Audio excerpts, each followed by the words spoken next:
ಯಾರು ಅಂಥ ಗುರುಗಳು? ಕಲಿಯುಗದಲ್ಲಿ ಗುರುಗಳು ಅಂತ ಹಣೆಪಟ್ಟಿ ಕಟ್ಟಿಕೊಂಡವರು ಅನೇಕ ಮಂದಿ ಇರಬಹುದೇ ಹೊರತು ನಿಜವಾಗಿ ನಮ್ಮ ಒಳಗೆ ಕೂತಿರುವಂತಹ ಕತ್ತಲೆಯನ್ನು ನಾಶ ಮಾಡುವವರು ಯಾರೂ ಇಲ್ಲ.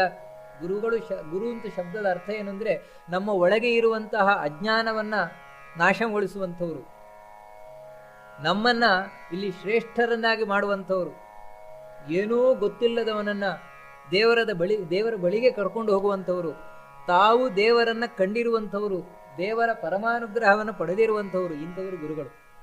ವಾಸ್ತವಿಕವಾಗಿ ನಾವಿವತ್ತು ಕಲಿಯುಗದ ಕಲ್ಪವೃಕ್ಷ ಕಾಮಧೇನು ಅಂತ ರಾಘವೇಂದ್ರ ಸ್ವಾಮಿಗಳನ್ನು ಗುರುಗಳು ಅಂತ ಆಶ್ರಯಿಸ್ತೇವೆ.